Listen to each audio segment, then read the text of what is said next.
Welcome to the Deep Dive. We're the place where we dive into, well, all sorts of fascinating topics, pulling out the key insights for you. Today, we're getting into something really intriguing: chakra healing with crystals. It sounds ancient, and it is, but it's also super relevant for, keeping balance today. Our goal here is to sift through the information out there and give you a solid handle on how these two things, crystals and chakras, work together. The basic idea, right, is that they're kind of a natural fit. Both deal with energy flow in the body. It's not like plumbing, obviously, but more like this vibrational field that affects how you feel physically and emotionally. Exactly. What's really interesting from the sources we looked at is how they sort of mesh together. Crystals have these really stable structures, right? And the idea is they give off steady vibrations. So when you place them near your body's energy centers, these chakras, their frequencies can help resonate. They can kind of nudge your chakras back into balance. It's not just about, feeling relaxed, so that's part of it. It's more about clearing out stagnant energy, boosting your body's own healing ability, maybe even helping with spiritual growth. It becomes this very personal, hands-on way to harmonize your energy. Okay, let's unpack that energetic map then. Most people listening probably know about the seven main chakras. Yeah. Right. Running up the spine, base of the spine to the top of the head. But what I found interesting in the sources is how each one is like a specific lens affecting different parts of our lives: physical, emotional, spiritual. And they each have their own colors and crystal connections. Absolutely. And knowing those connections really takes it up a notch. It's not just random placement. So let's walk through them. Starting right at the bottom, the foundation is the root chakra. Yeah. Mulatari. It's at the base of the spine, its color's red, and it's all about feeling stable, secure, grounded. Basic survival stuff. Crystals like red jasper that's got a lot of iron, or hematite, which is really dense and protective. Those are often used. Their earthy vibe is thought to really reinforce that security. Right, that makes sense. Grounding. Then moving up a bit, lower abdomen, you've got the sacral chakra, Svadhisthana. Think warm orange. This one's about creativity, pleasure, emotions flowing freely. So crystals like carnelian, which feels really energizing, or sunstone that brings in light and joy, they're often linked here, said to help with passion and just letting emotions move. Okay, creativity and flow. Nice. Higher up, upper abdomen, is the solar plexus, Manipura, bright yellow like sunshine. This is your power center, confidence, willpower, that sense of I can do this. Citrine is a big one here, sometimes called the merchant stone, for abundance. And tiger's eye is great for feeling empowered. It sort of amplify that inner strength. Ah, the power center. I like that. And then right in the middle, the heart chakra, Anahata, center of the chest. Colors are green or pink. And this is all about love, compassion, forgiveness, how we connect with others and ourselves. Rose quartz is almost the poster child for this one, isn't it? For unconditional love. Oh, yeah, definitely. And green aventurine is often used for soothing and emotional healing. Just perfect for opening the heart space. So important. Okay, what's above the heart? That would be the throat chakra, Vishuddha. Right at the throat, naturally. Color is blue, like a clear sky. Yeah. And it governs communication, speaking your truth, self-expression. Crystals like blue lace agate have this really gentle, calming energy. Sodalite helps with clear thinking and putting thoughts into words. They help unblock that fear of speaking up. Clearing the way to speak truth. Powerful. Then between the eyebrows, the third eye chakra, Ajna. Deep indigo is the color here. This is your intuition hub, insight, maybe even psychic awareness. Amethyst is huge for this, known for its spiritual vibes. And lapis lazuli, associated with wisdom. They're thought to sharpen that inner vision. That deep knowing. Exactly. And finally, right at the top, the crown chakra, Sahasrara, top of the head, resonates with violet or pure white light. This is your connection to the bigger picture. Spirituality, enlightenment, universal energy. Clear quartz is often used here. It's like a master amplifier. And selenite has a super high vibration, great for spiritual connection. It's really fascinating how these specific minerals, their structures, are thought to be like vibrational keys for these energy centers in our body. It really is specific, isn't it? So, okay, someone wants to actually try this. What does that look like in practice? How do you set it up? The sources seem pretty clear that creating the right atmosphere is key, right? For relaxation and letting energy flow. So you need a quiet spot, somewhere comfy you won't be disturbed. And obviously your set of crystals, cleansed ones. Lying down on a yoga mat or bed seems standard. Maybe dim the lights, light a candle.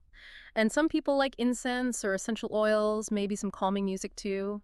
Help signal to your body it's time to chill out and be open. Absolutely. Setting the scene is important, but the prep before you lie down is just as crucial. Three main things, really. First, cleanse your crystals. Think of them like little energy sponges. They pick stuff up. So you want to clear out any old energy before you use them on yourself. Make sure they're working with your energy. You can use smoke, like from sage, or running water, but check first. Not all crystals like water. Sound bowls work too, or even just moonlight. Right, got to make sure they're ready. What's next? Second, and this is maybe the most important, set your intention. Before you start, take a moment. What do you want from this session? Emotional balance, help with a physical issue, more clarity, spiritual connection. Having that clear goal helps direct the energy where you need it. It's like setting your GPS. Okay, intention is key. And the third thing? Ground yourself. Simple, but effective. Just take a few slow, deep breaths. Imagine roots growing down from your feet, or your spine if you're lying down deep into the earth. It anchors you, makes you feel stable and safe to do the energy work, less likely to feel floaty or spacey afterwards. Makes sense. Get anchored before you start shifting things. Okay, so space is ready, crystals cleansed, intention set, you're grounded. Now what? This is where it gets really hands-on, right? Going through each chakra with the crystals. Exactly. Now you start the journey. You begin at the bottom with the root chakra. Gently place your chosen crystal, maybe that red jasper, at the base of your spine. Or you could put it between your thighs, if that's more comfortable. Then close your eyes. Visualize a bright red light pulsing there. Feel it radiating stability, strength. And you can silently affirm, I am safe, grounded, and secure. Feel it. Okay, starting with safety and stability. Then move up to the sacral chakra. Place your crystal, maybe carnelian, just below your belly button. Picture a vibrant orange light swirling there, warm and fluid. Feel it bringing creativity, joy, passion. The affirmation could be, I embrace joy, passion, and my creative flow. Embracing that flow. Nice. Next, the solar plexus. Put your crystal, perhaps citrine, on your upper abdomen. Imagine a radiant golden sun glowing there, filling you with confidence, personal power. Feel your strength. Affirm, I am strong, capable, and empowered. Stepping into your power. I like that. Then the heart chakra. Place your crystal, maybe rose quartz, right in the center of your chest. Visualize a soft green or maybe pink light expanding outwards. Feel it radiating love, compassion, connection. Affirm, I give and receive love freely. Let it fill you up. Opening the heart. Beautiful. Moving up to the throat chakra, gently place your crystal, like blue lace agate, over your throat area. See a clear sky blue light there. Feel it dissolving any tension, any fear around speaking up. Opening communication. Affirm, I speak my truth with clarity and kindness. Finding your voice. Precisely. Then the third eye. Place your crystal, maybe amethyst, between your eyebrows. Visualize a deep indigo light pulsing gently. Feel it opening your inner vision, enhancing your intuition, bringing wisdom.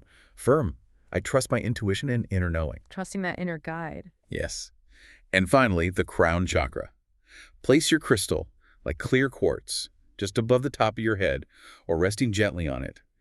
Imagine brilliant violet or pure white light beaming upwards, connecting you to something larger, universal energy, divine wisdom. Affirm, I am connected to divine wisdom and guidance. Really feel that connection. Wow. That sounds like quite a journey through the whole system.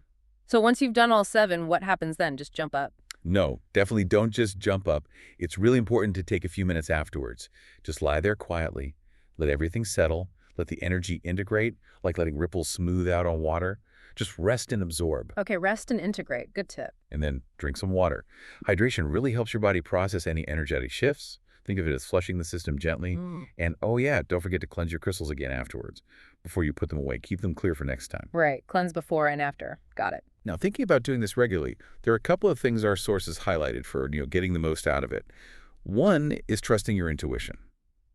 If you feel really drawn to use, say, a green crystal on your root chakra, even though red is typical, listen to that feeling. Your body might know what it needs. So be flexible, listen to your own intuition. Exactly. And the second thing is consistency. Like any practice, doing it regularly tends to build up the benefits. It helps maintain that balance over time rather than just being a quick fix. And, this brings up an interesting point. How does this crystal work fit with other things people might be doing for well-being? Yeah, that's a good question, like yoga or meditation. Right. The sources suggest they can really complement each other. Combining crystal healing with yoga or breath work or meditation can actually deepen the effects. Think about it. Yoga poses can physically open those energy centers, making them more receptive. Meditation helps quiet the mind and tune into subtle energy. Breath work directly moves energy, so they can work together, create this synergy. Ah, synergy. I like that. Makes it feel more holistic, layering these practices. So, wrapping this up, it seems like chakra healing with crystals is this gentle but potentially really powerful way to bring your energy system back into harmony. I think that's a great way to put it. Gentle, yet potent. Hmm. And over time, the potential benefits are significant more emotional balance, maybe better physical vitality, a deeper sense of spiritual connection or clarity. It seems the more you work with them, the more you start to really tune into your body's own unique energy language. That's fascinating. So, maybe a final thought for everyone listening. As you think about this, or maybe even try it out, consider what it really means to listen to your body's energy. What if allowing yourself to connect with these stones and the flow within you could reveal things about your inner world you didn't even expect? It could be quite a conversation to start with yourself. Thanks for joining us on this deep dive today.